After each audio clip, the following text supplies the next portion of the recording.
News Avenue namhlanje siphethe ubuhlelanga ke by the way isikhokho sakhona isikhokho saseDurban kodwa sisuka kumsani simlandile namhlanje because ziningi izinto efana sikhulume ngazo naye uyazi ukuthi urana isikole sifuna ukwazi ngesikole asiranayo ephinde kube nobuxakaxaka obuthize eduze kwaso noma sathinteka sona asazi lesikole lesi sisazi kudala but ubuhleke uzosichazela ngiba isikole esikhuluma kakhulu sikhuluma nabantu abade benza umatric bangawuthola kahle bona bayazama ukuthi ba-improve ama-results ukuze ukwazi phela ukungena e-tertiary because e-tertiary ukubuza izinto ezithize kuthiwa i-English yakho kufanele ibe nobani ukuze uqualify or nawo ama-results abo uqualify for i-bachelor lezo zinto buhle angibingelele buhlelanga. Niyaphila futhi season njani namhlanje? Ngiphila kakhulu mina ngiphila njengosheleni kuyintokozo ukubona. Ngiyabonga ngijabula ukubona nami. Yeah, buhle ngiunderstand ukuthi usuka eMtubatuba but anginayo interest ukuthi usuka ngoba ngeke senze lutho ngaleyo nto komsani. Asikhulume nje uphethe isikole manje. Yebo kunjalo. I-Matric Excellence Academy. KwaZulu Natal Matric Excellence. Yeah, Matric Excellence kuyafana. Wena ufuna nje ukuthi kugqamu kwaZulu Natal. Sikuphi la? Sise-DUT eML Sultan. KwaZulu Natal la. Isikole se-DUT. Sengisho ukuthi sometimes bengabe that relevant ukuthi no ngiyadlala. Phela kufanele umuntu differentiate ukuthi ithina laba ngoba iningi izikole ekhona so umuntu ugcine engasazi. Ziningi izikole zombombayi phone. Angazi kombombayi but ziningi izikole ekhona. Cha, esengijwayele ukuthi ezimbombayi I mean it because khona izikole ziba izikole existayo kodwa zikho registered kwi-South African Qualifications Authority.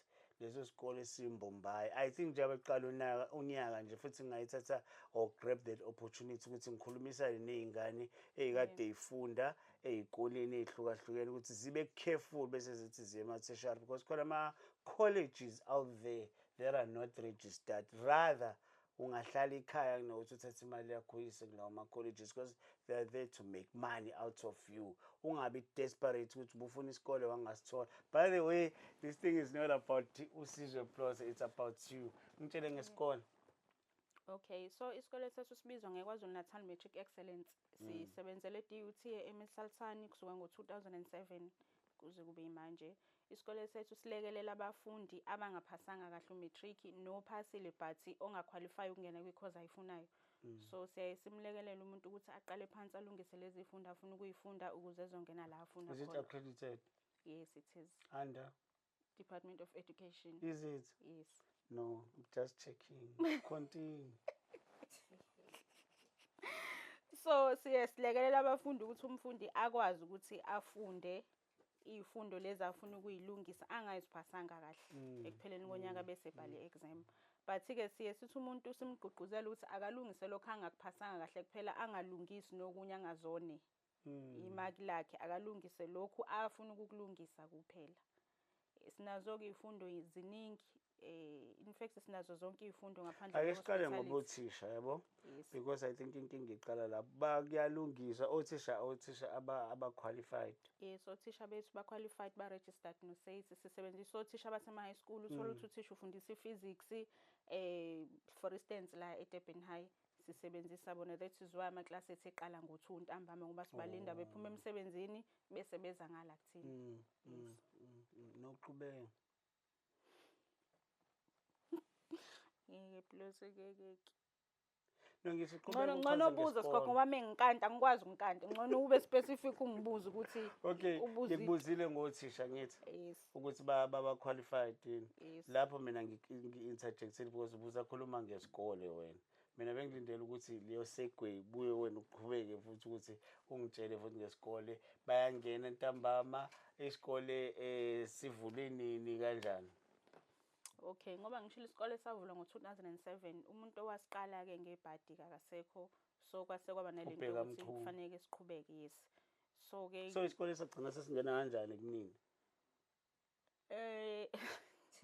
Or kuwena I'm just checking. Mina ngedwa but isikole singene ngokuthi sesibabili manje. Oh okay. Yes. Isikole safika kuthina ngokuthi sinabantwana nobheka So kwaba Okay. nalento yokuthi-ke umuntu uma engashadile uyazi ukwenza kanjani, into igcine isiwele ey'nganeni, kwasho ukuthi iy'ngane zi-under age. So sabona kubalulekile ukuthi sisukume sizenzele thina, because angikwazi ukuvumela omunye umuntu ukuthi engondla ingane yami ngikhona, ngoba ngeke zenze ngendlela ezogculisa ingane nezogculisa mina. So sigcine sesifika kanjalo-ke laphaya ngokwenkantolo. So unyaka wenu wokuqala nini nisiphethe without ukubheka? I don't know ushone nini last year. Ngonyaka odlule ngoMarch. Unyaka odlule. Okay, so nisasiphethe njengamanje. Yes. Kusahamba kahle. Yebo, But ngitshele buhle ekuhambeni kahle, ngiyayibuza leyo question because kuye kwaba ney'xakaxaka ey'nkulu. I think towards exam kwathiwa kunesikole that is not registered, abafundi bazoba nenkinga because into abazoyibhala vele izodeclare null and void. Yes. So bekwenzakalani ngaleyo period, because as a parent nami I was concerned. Okay, akusisona isikole sethu ebesinenkinga, kodwa isikole sakamakhelwane. I think into econfuse abantu ukuthi sonke sisebenzela e-DUT, but bekungasisona isikole sethu, asihlangene nesixakaxaka, abethi abafundi babhalela ama-exam baqeda. Oh. Bekungahlangene nathi konke lokho kade kwenzeka. Okay, lezi iy'kole futhi zingakhi kanti e-DUT, because abantu abaningi I understand bazi lesi i-Matric Excellence Academy, i-KZN Matric Excellence Academy. Angisazi lesi seniyokhuluma ngazo. Bese ngena kanjani? Bese zimbili, ngicela ukulungisa-ke thina sinawo u-academy kulesi esinye isikole. Thina nje siyiKwaZulu Natal Matric Excellence. Lesi esinye engeke ngisimenshine igama laso naso sikhona lapha e-DUT. So siwomakhelwane nje impela. Abantu babese beyadideka So kwangathi abantu bebeconfuseka because abantu bazi kukhona i-Matric Excellence. Nisolve kanjani leyo problem? Eyokuthi besibaleka nathi. Ngisho ndobuxakaxaka because I understand bekuthiwa iy'kole zilana zonke or zo-2 kuba naloko kudideka. I believe futhi usabheke ne-enrollment next year.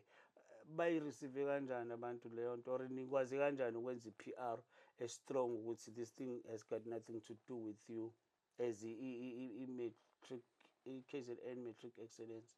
Sakhipha istatement sachaza ukuthi akusithini esithintakalayo, yilesi esinye isikole esithintakalayo. And also I had few interviews namanye amaredio namaphepha uklarify ukuthi cha asithinteki thina, akuhlangene nathi konke lokho okwenzakalayo.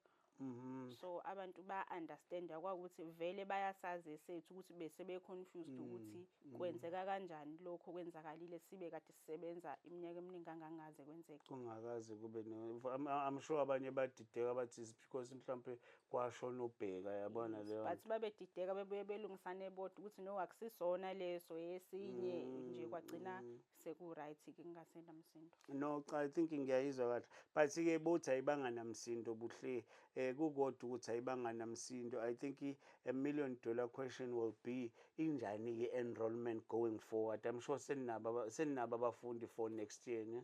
Yes, we have. Kuhamba kahle kakhulu comparing to unyaka lo esikuwona. So ngonyaka ozayo izobe ithe xaxa i-enrollment, because okungayona into esikhuthazayo leyo. Cha, sengisho lokwisense ukuthi angithi asikukhuthaza ukuthi abafundi babe nokungenzi kahle ey'fundweni zabo. Abafundi esinabo ilaba kade behlele emakhaya abaqeda bengasazi isikole, bahlala emakhaya abekho abafundi esinabo abasazothola ama-results ngoJanuwari. So abafundi esinabo manje ilabo abasebeqedile vele bahlala emakhaya ngokuthi bebengazi ukuthi bazolungisa kanjani.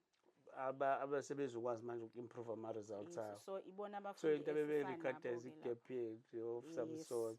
But baningi abantu abakhona, khona ngisho abantu ababeqede ngo-2010 yabo. So ilabo bantu labo, akekho umuntu obefunda umatric kulo nyaka esinayo, futhi asikuvumeli lokho. Khona abazali abake bazama-ke ngokubona ukuthi umntwana wakhe akenzi kahle, ethi ngicela ukuthi ukumbhalisa for unyaka ozayo, bese ngithi hayi okungcono ngicela ukuthi ngikufake kumaklasi ala ekhaya online, umntwana afunde khona ubone ukuthi awuzuba khona nomehluko, kunokuthi uvele usuke ukuthi uzombhalisa la engakaphunyelwa ngisho ama-results. Ayisekho yini lento ukuthi kuyabhalelwana umatric? Angikaze ngizwe ngayo. Is it? Angikaze ngizwe ngayo, angikaze ngazi nomuntu ukuthi wake wabhalelwa-ke. Uma kubhalelwana angazi ukuthi kwenziwaphi. Ngiyakhumbula ibiyenzeka before this thing yokumabhalelana umatric, ibiyenzeka kakhulu mhlambe ngalezi y'khathi zethu. ngiya-understand but ngifuna si-clarify because senzela abazali into ehlukumezayo yona buhle ayikho into ebuhlungu njengale eyenzeka esikoleni lesi siwumakhelwane wenu ofike ukhokhela ingane the whole year only to find ukuthi ayisakwazi ukubhala ngoba kuthiwa isikole is not registered esenu su-genuine nje siqondile. Isikole sesisi-genuine, I think that is why DUT sikwazile ukusigcina iminyaka more than 18 because ngeke beze besihlalise bazi ukuthi into yethu ayiqondile. Yeah, ilimaza abazali. Yebo, and also sibuye kuleka amabhalelana amaningi kakhulu ama-inquiries esengike ngawathola abantu becela ukubhalelwa esikoleni. Yes. So mina lento engisho it's not taboo. No, iyenzeka but thina siyenza ukuthi angazi ukuthi yenzakalaphi but thina asibhalelani, uyafunda uhambe uyobhala i-exam yakho usukwazi. Uqinisekisa kanjani ukuthi akusiye mina kuthiwa uSizwe Plus kodwa naku sekufika uSibu nenza kanjani ukuthi mina nivimba kanjani usukune-ID copy yakho la ebeyiwe mubhala so invigilate iyabona ukuthi ngathi akusayena uBlose lo sekuwuSibu ngoba naye i-ID kaBlose la kodwa akusafani. Yeah, ngicabanga ukuthi iy'kole ey'kanje ziwusizo kakhulu especially because asikwenzi ukuthi ungalahli ithemba ngo-matric because u-matric uyisisekelo sayo yonke into awukwazi ukwenza lutho without u-matric ufana nomuntu ozuthi uhleli akanayo i-ID kodwa useyiqualify ukuthi abe ne-ID mhlawumbe usedlulele ku-18 akanayo i-ID u-matric nje uyi-must. Yes, ngiyacabanga ukuthi le ka-matric abantu abaningi bebengayinakile but sibavimbe ey'ntweni ey'ningi. Yabo nje njengoba sikhuluma khona abantu abaqeda isikole ngo-2008 that person is almost 35 but ufuna ukuzolungisa ngoba uyabona ukuthi yonke iminyango afika kuyo kufuneka le yanto so bakubona kubalulekile abantu abaningi ukuthi bekulungise and kuyalekelela kakhulu. Angicinki enye indlela yokubalekelela buhle abantu futhi ukuthi ithi qhubeka ama-class lawo libe nibakhuthaza futhi ukuthi bathole ne-drivers license. Yazi ngikusho ngani? Ngikusho because ngiyaye ngibona isikhathi esiningi vele kuthiwe unawo u-matric kube sekuthiwa unayo i-drivers license. Yabona leyo and then manje usungena emlonyeni but ngonyaka ozabe siplana ukuthi khona i-driving school esiseyingxoxweni nazo ukusebenzisana nayo ngonyaka ozayo ukuthi kube kanjalo because uthola ukuthi umuntu uqeda ngo-3 uku-attenda emva kwalokho ayikho into ayenzayo so mhlampe kobalekelela ukuthi umuntu ahambe e-driving school ukuze ethe befunda ngapha ebekwazi ukuthi ebenze okunye eceleni azothi mase kuhlanganisa kumlekelele ekupheleni konyaka. And isikole sakho singichaza ngento eyodwa ngoba sila e-DUT uthi umfundi efunda abezama ukuthola i-information ukuthi next year ngingena kanjani ukuthi ngenze iy'fundo ey'balulekile because mina ngizokwenzela leyo ngenze i-example ngami uthola ukuthi usuyangena e-DUT ungene because iy'fundo zakho sezivele zakuvumela ukuthi hambe okwenza into kade ungayimisele ngokuyenza. Usuwumuntu osomushe imali the whole year. So isikole sakho sihle ukuthi befika bezofunda esikoleni sakho i-DUT nala i-desk lokubuza lila khona. Yes, nanokuthi boma-April May siyababiza bonke sibahlanganise kufika abantu from ama-institutions ahlangene ukubalwa na-DUT bezobachazela ukuthi la ekhaya sinama-course awo ukuthi udingani ukuze uqualify ukungena laphaya. So ukhona omunye umuntu ofike ezolungisa ngoba efuna ukwenza enye into but ngoba eseyila uthola ukuthi usechazele usethanda enye into. So but most abantu esinabo-ke siyabasiza ngisho ngama-applications most nje ithathiwe khona e-DUT nako-UKZN ngonyaka ozayo bazobe befunda bengahleli emakhaya. Some sabasiza be-apply u-NSFAS also. So nje but yabona ukuthi kuhle futhi ukuthi bangagcini ngokufunda ngoba i-reality ithi khona ney'fundo ey'buye ngabi useful. Angizazi-ke zikhona uyabona abanye abazothi uzokwenza i-English to 3rd year or honors okay uzofundisa fine but I'm saying ungenza esinye isifundo instead of i-English because i-English I mean angikubuza i-tense kwesinye isikhathi bowukhuluma yabona leyo nto uyayikhuluma nje i-English I mean mhlawumbe ama-lawyer okay fine but uyangi-understand like history phela bakhona abakudingayo correct wrong no but angisho ukuthi history uyakwazi ukugooglisha ukuthi uMandela but uma usuze wayenza usufuna ukuyilungisa kwesinye isikhathi umuntu ayi ngoba usuke ezoyidinga but ingoba isuke yehlisa ama-point akhe kwi-statement azovimbeka ukuthi angangeni laphaya. So awukwazi ukuthi uma uyifeyilile i-history uthole u-1 kwi-history bese uthi ngizoyiyeka angayilungisi ngoba inciphisa i-overall ama-point akho. Another question engicabanga ukuthi awukwazi ukuthi bese ngingena esikoleni sakho introduce any subjects altogether ukuthi hayi no yazi history angiyiboni izongisiza kangako. Understand? I've got nothing against history but ngiyayisaba lezi zinto osuvela ungene kwi-internet when did Jan van Riebeeck arrive at the Cape? Ngitshele lento ukuthi 1652 whatever, you understand leyo nto. Angiboni ukuthi leyo nto usungayihlalela ngempela yabo ecollege. I think ithina asikwazi ukuthi umuntu sithi akashintshe izifundo afike nazo, asikwazi ukumshintshisa izifundo lokho ngesizathu sokuthi But you can advise as well. no, I think sekunga-advise othisha high school because uma ukhetha i-stream usikhetha ka-grade 10 so kwi-department basuke benokhethi wakho walezo fundo from grade 10 to 12 so uma ufuna ukuqala isifundo esisha hamba usiqale ka-grade 10 again ukuze bezokwazi ukukepcharisha kwi-system Wona ni-stick ekulungiseni. so sistikhe ekulungiseni thina sikwazi ukushintshela umuntu isifundo. Well, the package yabhedora ibhedi you don't care as long as silungisa lokho ofike nakho na kuba kuwena ukuthi izifundo zakho uyikhetha kanjani. Mina yazi ngikhuluma kakhulu out of ukuba concerned ukuthi ngiyayisaba lento ye-unemployment egcwele ezweni and ngiyayisaba indaba ukuthi kusuke umntwana nje nangu nalithi sengitshengisa i-degree yakhe ayitholile e-university ithi ubenza isiZulu, i-English, i-history, i-sociology. I-degree uphumile nayo unayo.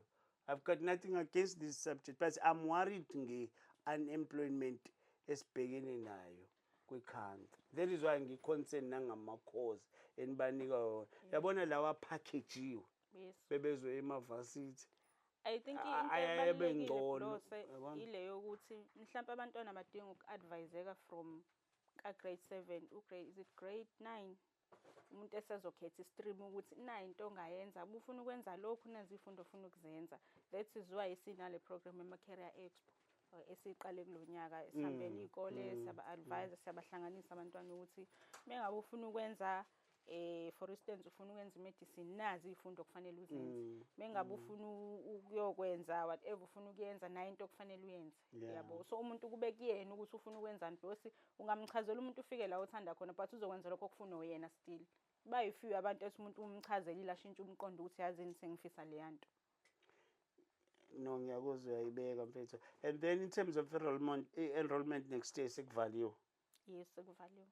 So abantu abasalelwe yikhala ilaba abazophunyelwa ama-results ngoJanuary bangenza kahle. But nje kulaba abade baqeda siqedile ngabo.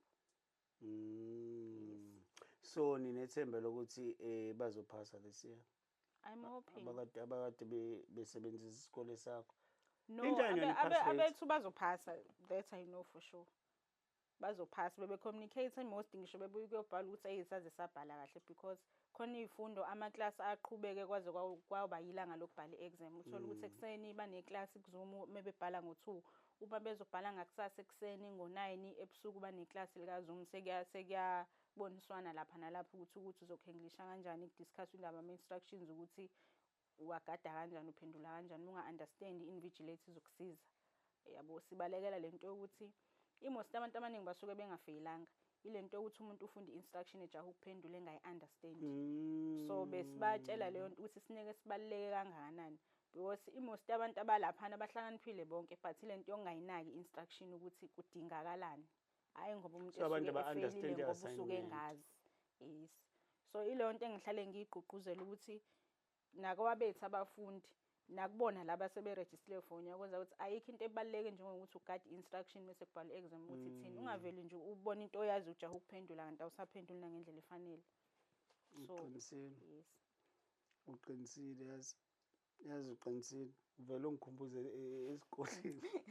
Asikho into engazama ukuyiphendula esikoleni kubuziwe angibheka ngangayibheka ama-marks ukuthi this thing ithi for 25 marks. Yes. Mina ngabheka lamagama engiwa-understandayo nje ukuthi leli gama lichaza ukuthini ngabhala bese kubuya amalokhuzana ngiyitholela I think noma u-10 noma ubani u-6. You understand why i-instruction lo ikhuluma ngayo ukuthi kubalekile ukuyibheka ukuthi kubuzweni ungathathi ngokuthi awunayo into engiyaziyo. I think une point lapho. ya siyayigqugquzela kakhulu le nto because ngibonile ukuthi abantu abaningi abalapha ayi ngoba bengahlakaniphanga abanaki ukunganaki okubabeka la. So bathola kanjani abafundi bekuthiwa ngifuna ukuyifundisela nje nami abafundi laphana nginayo i-chance? Ufuna ukuyofundisa? Ya ngifuna ukuyofundisa mhlawumbe kwi-spare time sami ngithi hayi ngoba ngo-4 vele ngisuke ngingasenzi lutho ngifuna ukuyo-contribute manje lokhuzeni as part of plowing back to i-community. Singakuxoxa lokho. Is it? Singakuxoxa. Kungcono-ke. But nje othisha sibasebenzisayo othisha aba-qualified aba-registered no-SACE abaqashwe i-department. Phela ukulekelela lapha nalapha mase beqedile othisha akusho ukuthi mengayena uthisha wazi unalo ulwazi olungabalekelela somewhere. Yabo. No. Ngiyakuzwa. Sikhuluma nobuhle ilanga uyi-principal ngithi lapha. Cha ngu-operations manager ngiyena. Operations big weight. Operations manager bengithi mina principal ngithi mina in charge of isikole, but no, it's fine. Sikhuluma nobuhle owakalanga unesikole asengamele la e-DUT basibiza ngeKwaZulu Natal Matric Excellence. Got it right this time? Yes. Yeah. So sila kwa e-DUT. So uma uthi ey'fundweni iyangichaza lento yokuselect or yokuchoose amawedi kabuhle uthi nje bongenzanga kahle ey'fundweni. Hayi awufeyilanga awenzanga kahle ey'fundweni ey'thize. Bakhona phela abasuke befeyilile but nakho ungafeyili kungenzi kahle ngoba kusuke kungakhona lokho usuke ukufisa. Yeah. So usuke ungenzile. Yiko ngithi ngincoma ngendlela owachuza ngayo amagama offend omunye umuntu. Ukuthi nje wena woza uzo-improve lama-subjects ongenzanga kahle kuwona. And then into yakhe ibisiyaqhubeka ube usuyakwazi uku-applyela lama-courses osuke ufuna ukungena kuwona. And futhi ubantwana bakhiqizayo hayi ukuthi niba beke e-DUT kuphela ukuthi usuzongena e-DUT ungangena kwezinye indawo. Uyangena kwezinye indawo bakhona nje abathathwe e-University of Mpumalanga eMbombela, khona abathathwe e-UKZN, khona abase-DUT, khona abaye eMangosuthu, so ungena noma yikuphi la osukufisa khona. Buhle osiphindele futhi bethu ukuthi isikole si-situated kuphi kungena ubani oqualifyayo ubani siphindele nje negama lesikole. I think ngibuzile lapha ngithi. Yes. All right. Igama lesikole iKwaZulu Natal Matric Excellence isi-based e-DUT ML Saltani campus la eduze kwase St Edens esibhedlela noma e-fire station le la emakethe isi-based khona ngasemahashini. Yes. eGreyville. Yes. E-third floor sise-third floor igama lesikole iKwaZulu Natal Matric Excellence. Yes.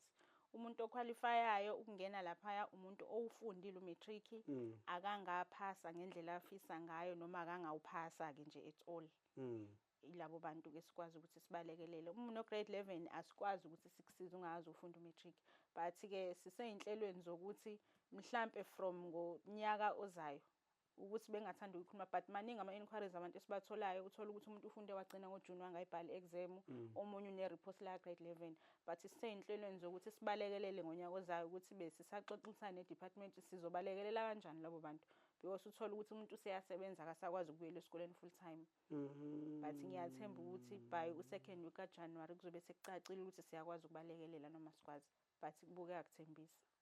Kodwa ngicabanga ukuthi kubaluleke nawo wonke nje ukuthi iba naso isitifiketi sa-matric oyiqhenyayo ngaso nama-results are-right okwaziyo ukuthi u-apply lento ofuna ukuyenza. Understand? Yabona nje ngikhumbula indaba ye-journalism bebenalama-requirements ukuthi awukwazi English yakho beyinjani yayibona lezi zinto ey'njalo. Okay, namanje-ke I think nginenkinga efanayo awukwazi ukungena e-university ungaphasanga ama-languages.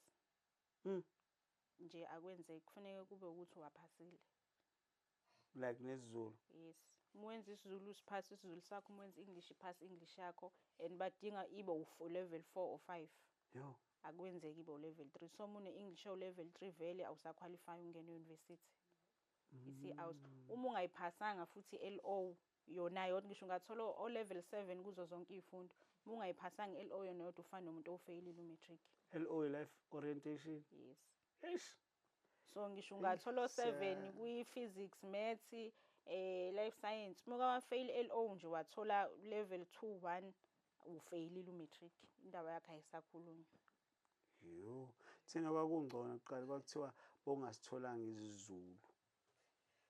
manje-ke kuthiwa at least uthole u-5-ke kwi-language eyodwa u-level 5 ukuze uzokwazi ukuqualify ungene e-university. Mhlawumbe enye izinto kufanele i-curriculum laba ababeka education bayishintshe lezo zinto because sometimes ngempela angazi ukuthi kubaluleke ngani ukuthi kuze kuthiwa utholanga u-matric isiZulu awusitholanga. Hayi, noma i-English awuyitholanga noma i-Afrikaans. But I think i-English ibaluleke ngoba iyona language ocommunicate-wa ngayo e-university, so ukwazi ukungayi-understand. Mhlawumbe before ngey'khathi zethu, but manje iy'ngane manje ithi kuthiwa ine-crash konje, it's a crash.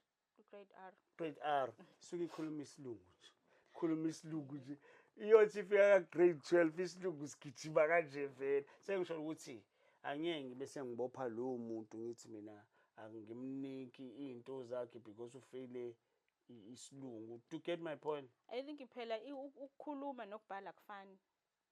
Because e-university uzobe usibhala lesi singisi la phansi kuma-assignment, kuma-test uzobe ungasikhulumi. So mengabe uhluleka ukubhala ufana nomuntu ongasazi isingisi. Baningi kakhulu abantu abafundi esinabo, they are very fluent esingisini, but uthola ukuthi uthola u-level 2. But isikhathi esiningi ey'fundweni ey'ngaka bethe ngenza iy'fundo eziwu-5 majority yazo isingisi. Understand? Ukuthi ngiyiphasile nje lezi y'fundo kusho khona ukuthi bengibhala ngithi. So I mean, but it's one of the things engicabanga ukuthi mhlawumbe kusafanele ilungiswe i-department. I don't think ukuthi mhlawumbe into khona into eningayenza nina Buhle. No, but ngiya-understand, but nje khona into efanele ilungiswe engayenzi ngempela isense. Ile nto yokuthi fike e-college phuma ne-degree yesiZulu, English, history. Right, une-degree, but I mean, it's not marketable. Sengishaya isingisi. No, phela kuya ngokuthi ubufunda ini. Yabona nje mina ngenza Okay, uzoba yini bengingabe siba practical? IsiZulu, English, sociology. I-sociology bathi study of society using scientific methods. Ukuthi manje sigotshelwe yibude kanje. Come over hypothesis. No, sengizolo ukuthi it's not okay. I think it's not okay for you nangendlela oyibheka ngayo, but khona abantu abayithandayo. Khona umuntu one-masters yalaphaya oyifilayo lento ayenzayo. Mina ngiyakuzwa, but i-concern yami indaba yomsebenzi. Understand that? Sometimes izinto ayihambi ngokuthanda ukuthi ngiyayithanda i-history, yabona leyo, but uthi ngiyayithanda i-history ngimisela ukuthi ingenzele lokho. Kodwa inhle i-history umlando-ke and what but mhlawumbe I think maningi nama-historian akhona manje. But sibe careful. Anyway, Buhle, it's always a pleasure ukubona uzivakashela la kwi-News Avenue nje. Asithembe ukuthi mhlawumbe ngesinye isikhathi futhi uyophinde ufike sixoxe futhi ngey'nto ey'thinta imfundo. Understand? Because imfundo into efanele ihlele yenzekile, akekho umuntu omdala emfundweni. Exactly. And abantu bakhumbule ukuya e-college la Buhle, noma ungasaloso sinika ne-email address nje ukuthi banithola kanjani. Abane-interest though. Oh, i-email address ithi buhle@matricexcellence.co.za.